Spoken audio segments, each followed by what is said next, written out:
Good evening guys, and welcome to this evening's vlog. Again, as usual on these spooky nights, I am joined by Adventures of Paul. I wouldn't do it in any other way, just for the pure fact of being safety and not being alone in any of these places. Tonight's vlog brings us to Wolverton, the tail end of Milton Keynes, the further north part.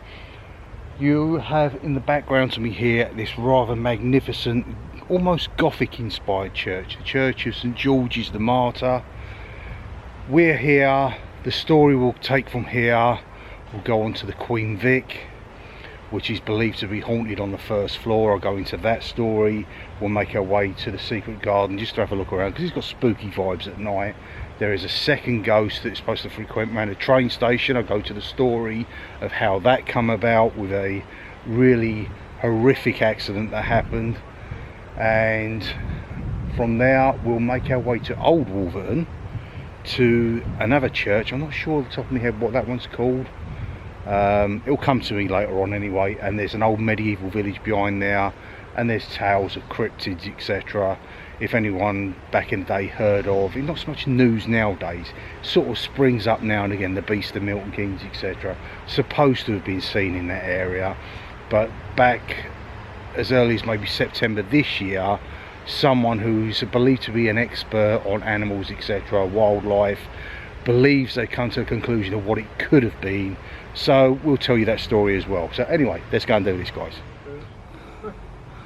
Right, luckily enough for us, it has spotlights, so everything becomes illuminated. We find ourselves again frequenting an old cemetery. Again, these graves will go back many hundreds of years. Probably not going to walk about too much, to be honest with you, so I don't want to disturb them, and it's quite boggy out here. But yeah, it's not a bad place to start. And the reason why we're starting in here, I believe the first ghost, the actual person who it was, could either be laid to rest here. I'm not going to look through all these names of these cemeteries, the graves, etc., to find out whether she is or not, or she had her service here, and that's maybe perhaps why she frequents the Queen Vic. But I'll explain it all as we get there anyway. Okay guys, you find us standing on Church Street in Wolverton. Directly in front of us is the Queen Vic pub, or Queen Victoria. Now, growing up, I used to drink my local, which is a bit strange admittedly, my local was the Crawford Arms, which is maybe half a mile to my left. But we used to walk past this to get there. Why it was my local, I don't know. I've always lived in Bletchley, which is miles and miles away. It seemed to be the happening place to be back in the 80s. Anyway, the Queen Vic pub there in front of us, the first floor is believed to be frequented by a ghost. The ghost, which I didn't know much about and I doubted, but in doing research recently, I've actually found a name and kind of a date of events, and it all sort of fits together nicely. So it was back in 1922, I believe. It was one Edith Nellie Coe, I believe her name was. At the time of her passing, she was 25 years of age. She used to be into things like dancing. That sort of thing was pretty prevalent back in that era. That's probably why she frequented up there. But she used to work at McCorkadale's, which is the same industry I went into after leaving school, which is the old reprographics, the print works. They used to do letter-headed stuff. It's sort of cryptid mail, etc. It's maybe, again, half mile to my left up Church Street. Is now no longer a print works. It's now houses that take place where the actual building was. But one day in, I think it was July, she met her sister at lunchtime, walked down this direction, had their lunch, and then they separated. She walked back to work. When she reached the steps of work, McCorkadale's, she just, for no reason at all, dropped down dead. Well, I don't know the full ins and outs of the reason why she died, but it's believed it's her ghost that frequents that first floor. The reason being because I always remember it as being a function room where they held weddings, that sort of thing above there. I know it was prevalent in the 80s, don't know about it so much now, but I believe she could be there because the church of St George the Martyr's behind us, they may have even held her funeral service there. She may even be laid to rest there. I'm not going through all the gravestones to find out, that's for sure. But anyway, that is our first ghost story, and it actually happens here quite a lot. So it still does say function rooms and music and dancing, and with her being a lover of dance, etc., it all seems to kind of make sense. Whether that does to you guys or not, I'm not sure, but that's the story as I've been led to believe. Just some random alley here in Wolverton to give the cinematic effect. One thing I find really intriguing is the houses are sort of like old tenement buildings back in the streets going around. I used to come around this area years and years ago, as Wolverton used to have a Lido that I used to come to with my parents and my sister. I was very young at the time. Now I believe it's a proper leisure centre, but back then it was just an open, freezing cold pool. I certainly do not know their purpose, but I'm standing opposite pillboxes. That's like Second World War stuff. But what would it be to protect? That's the sort of thing you find on the outskirts of an airfield. Maybe the works, but you'd expect them to be facing in the other direction. Yeah, really weird. Like a portcullis type thing. Directly across the road there, that is an old bathhouse. So this would have been a period of time, no, late 1800s perhaps. There is a plaque there, I'm going to have a look at that in a minute. But this would have been for people who did not forego the luxury of having even toilets in their own house. There used to be outhouses at the back in like a shed at the bottom of the garden, but they didn't have things like baths. They probably had wells to get water, etc., and pumps. But that there would be where you would come and have a wash, a soak, give you a bar of soap, a towel, etc., and you would bathe. There are remnants of it at Milton Keynes Museum. I'm just going to go and have a look at that plaque over there. There we go, 16 bathtubs in all for the use of the general public. Quite unique. I do like these little plaques that verify, give you proper evidence that these places existed. You guys by now certainly know that we love the spooky vibes, so why not go in to the secret garden in total darkness?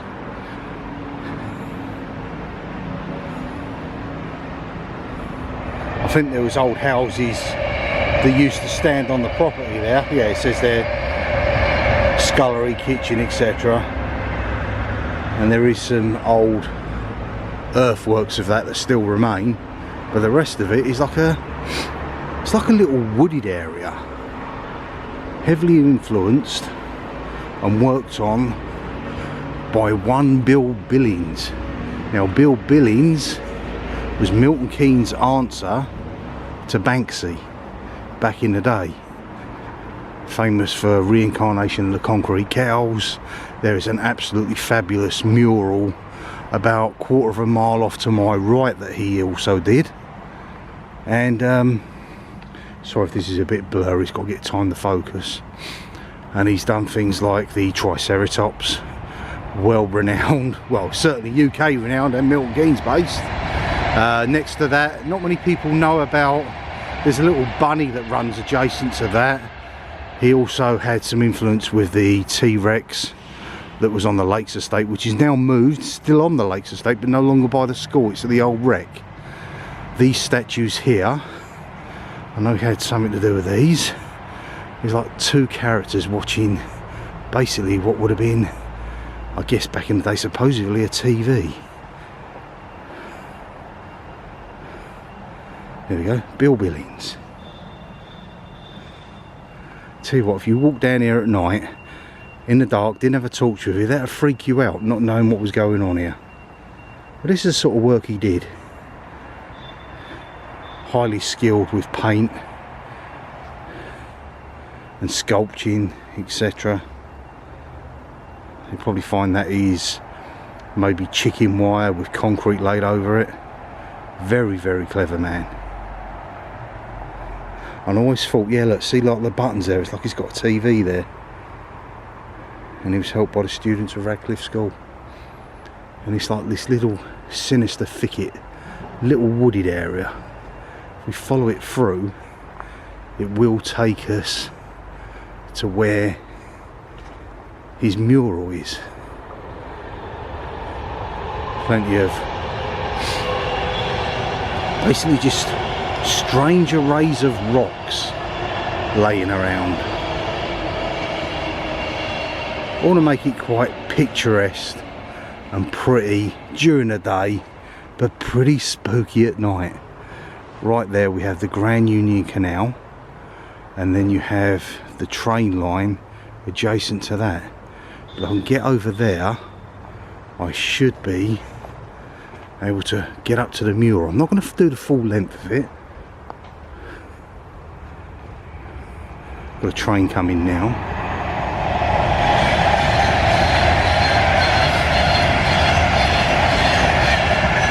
That'll be a line that goes between Birmingham and London. Here we go, there's a little towpath. Try not to lose me footing. Certainly don't want to end up in a drink. That is probably about, I don't know, 6 feet deep. But over here, there we go. You can see if I stop there in a minute.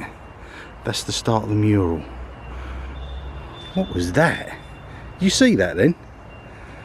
Maybe a small shrew or a mouse. Something certainly run across our path. Maybe you'll get it in slow motion on video playback. Like I said, I'm not going too far because I believe with the deluge and the amount of water we've had, it's going to be pretty boggy. I think the first night, no, it was the Halloween night special we did. We come up the other end of this. The mural ends up in like a fence area at the back there, and there's that really, really weird tunnel. But yeah, one huge mural of a locomotive. The time and the effort taken to produce this didn't happen overnight, that's for sure. And you know the one thing that's pleasing, no one has come along and tagged or ruined it. Like a mark of respect. And this will go through certainly history of the area,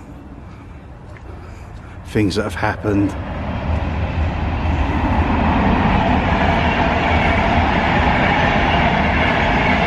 And it goes on and on and on. How far do we actually go?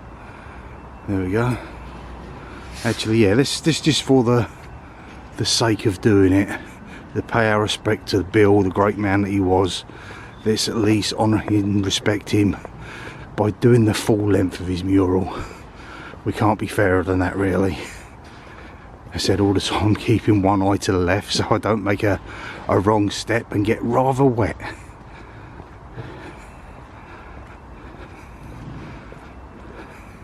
From here we go on to the train station and tell a rather gruesome story of an accident that happened there.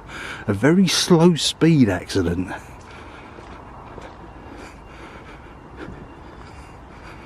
Just past the tank on the wall there. I don't know what you guys are picking up as we're going past. Here we see Wolverton, that's where we are.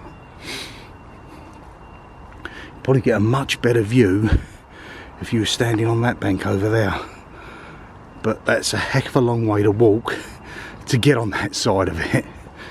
Certainly if you look up images of Bill Billings' train mural Wolverton, you'll see it in all its glory. You know what, in actual fact, because it adds minutes, we'll get to the end of this bit and I'll show you exactly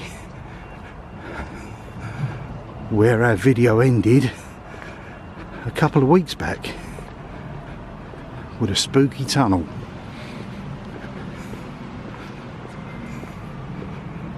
And this is the end of the mural. How about that? Bill Billings. As said, this is the rather sinister looking alleyway with the vine creepers that have started to come over the top of the fence. This takes us down to, like, I guess it's an old cattle type tunnel.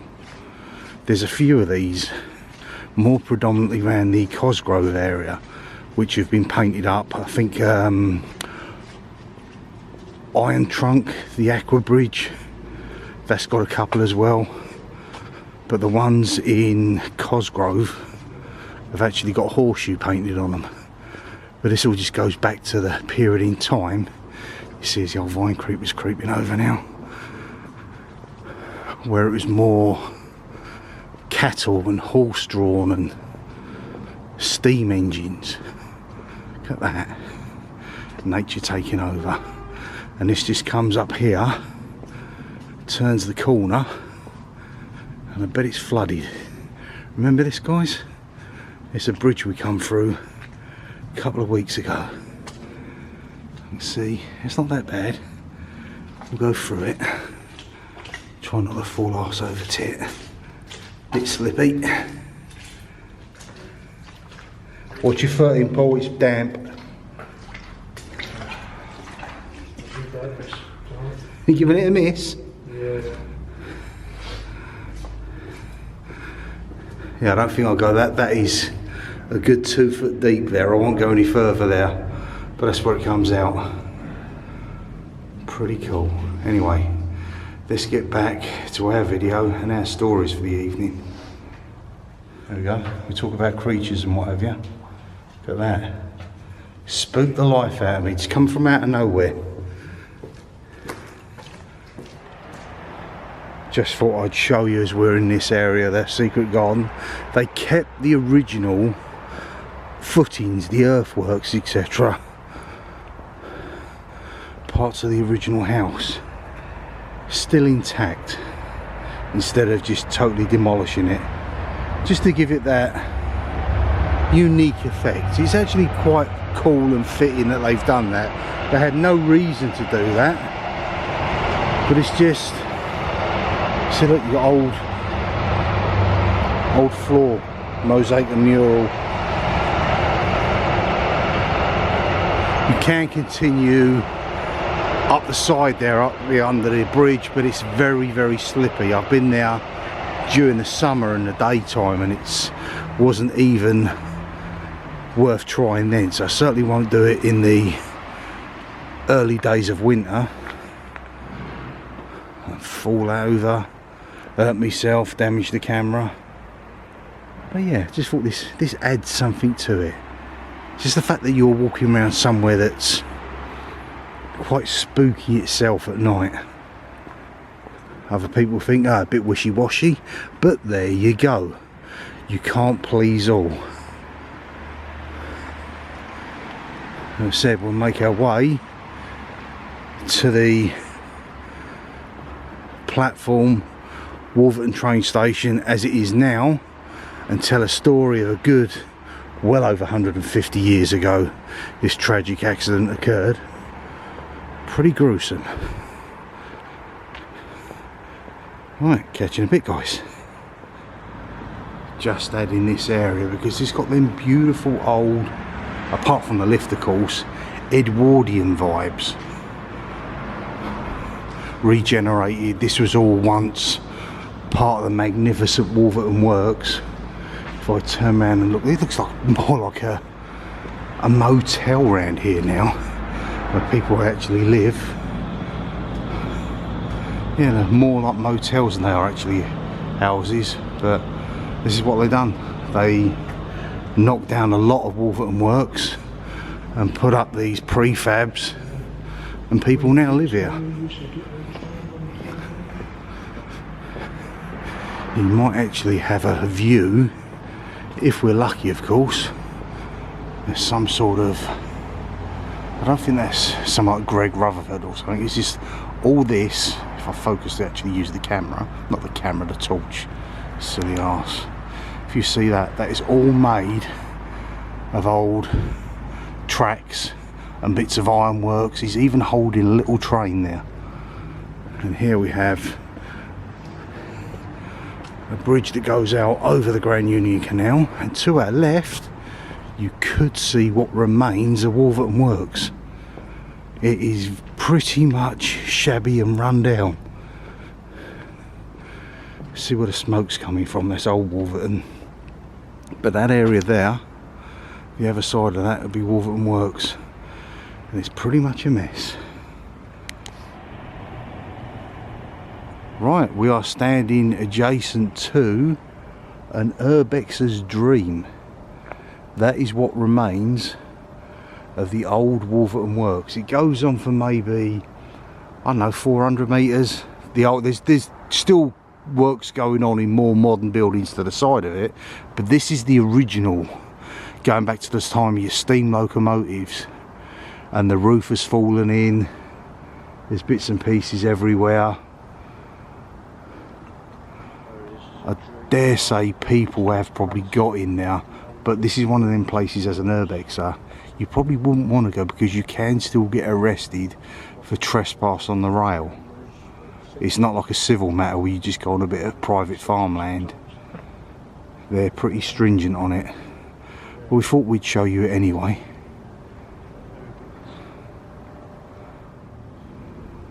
That's pretty cool.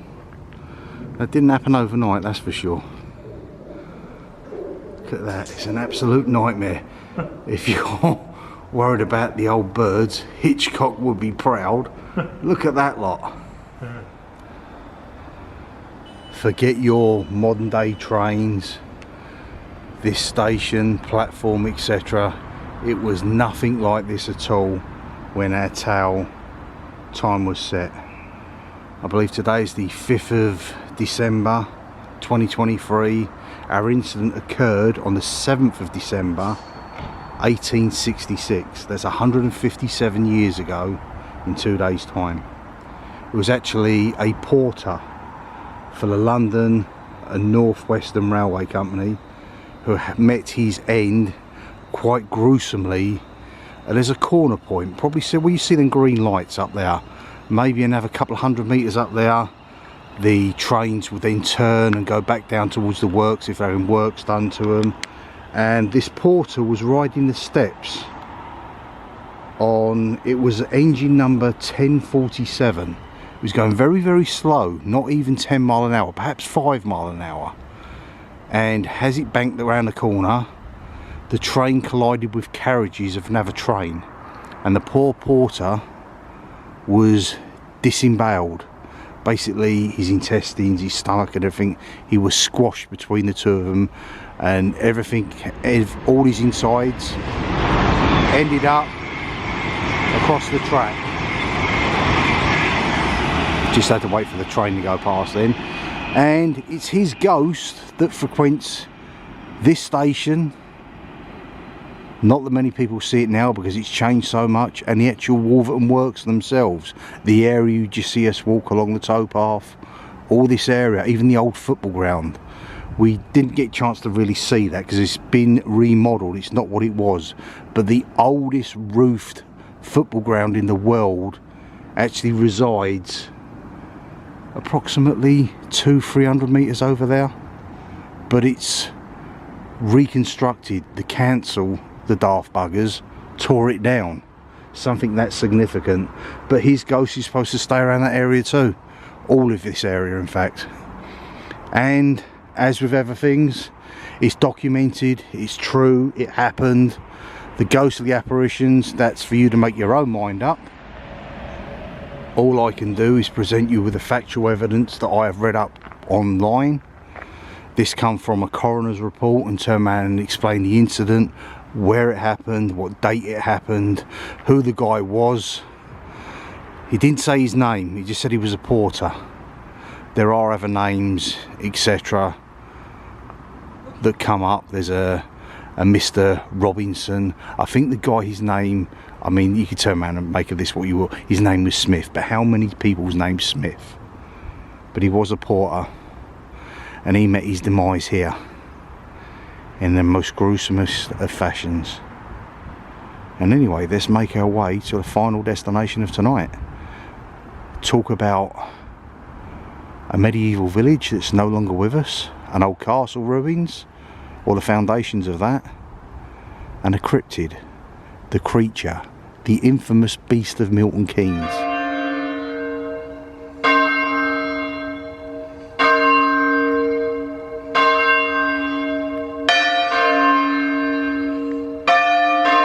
As you join us at this rather glorious looking Holy Trinity Church, they're testing the bells, which adds that kind of ghostish kind of vibes that we're really after. There's our old friends, the grates that go over the graves and the mausoleum chapel type things. Now, adjacent to where we're standing there, that thicket area, that is an old earthworks of a Norman era Motte and Bailey castle, which used to stand proudly over an old abandoned medieval village which goes behind us.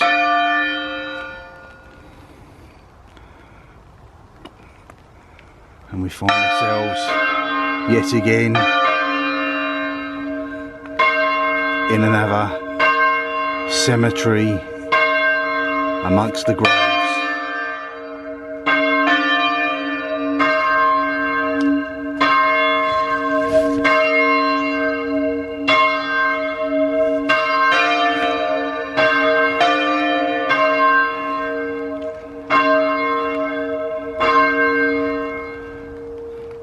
Adds a certain kind of ambience, don't you think?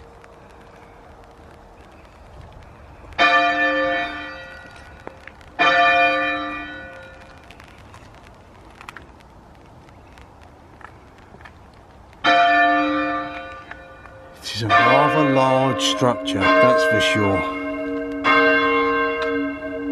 You're gonna have to mind what I'm doing. I'm kind of juggling an umbrella because it's now raining quite heavily, as well as a torch, as well as the camera, as well as trying not to fall over, which is a task in itself. As we reach this gated area and onto a field area beyond that, which used to be home to an old Wolverton and a medieval village.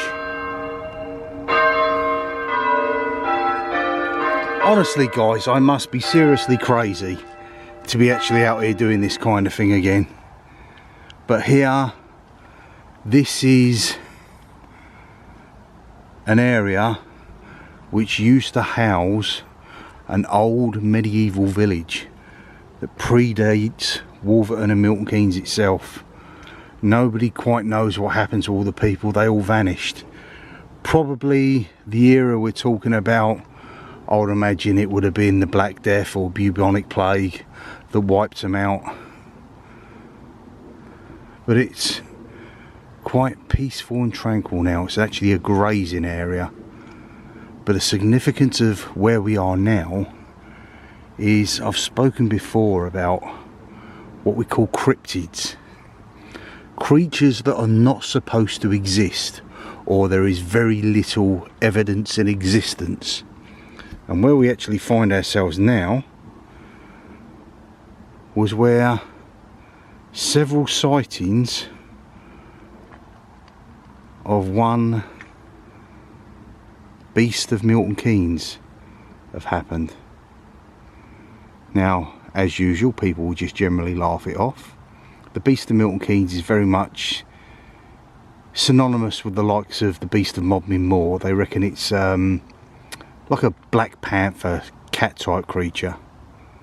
Now, there is an expert, or so-called expert, who used to work with wildlife, who has gone on record recently, as recent as September of this year, and turned around and stated that she believes she knows what the creature is, and it's not actually a panther.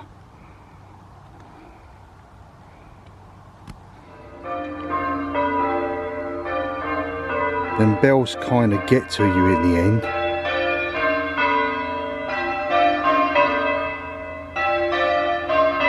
But our expert in question has turned around and says she believes our creature to be a melantric fox. Now melantric is like a polar opposite of albino.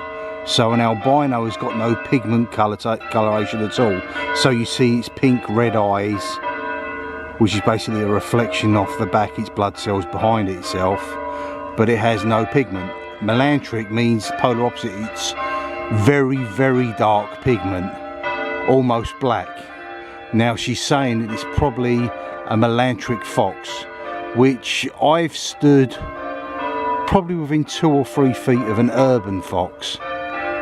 Now they'll go rummaging through the bins, not so much afraid of man, and a vixen, an alpha vixen, would probably stand somewhere in the region of about 3.5 feet tall, and maybe with a tail, nose to the end of the tippy tail, could be as much as 4.5, 5 feet long. So maybe that is our creature in question that we're talking about when we're talking about these mythical beasts or creatures that roam the countryside.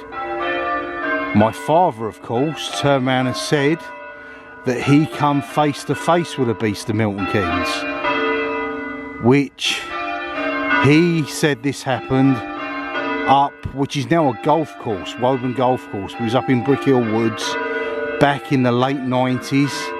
He turned around and said he come out of a thicket area, and he said that the creature was very tigerish in appearance, but its fur was of a brindle.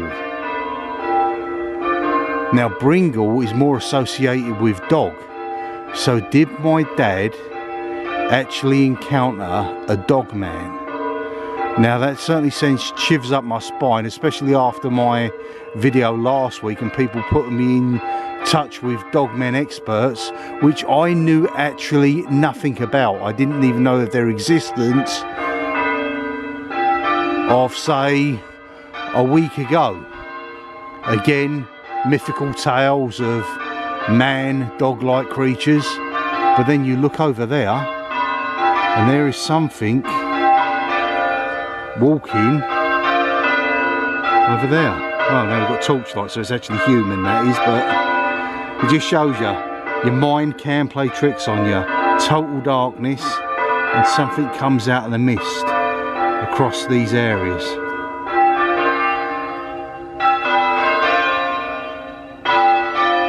And with that, guys, and the eerie sound of these bells being tried out, that will be the end of tonight's vlog. I hope you've enjoyed it.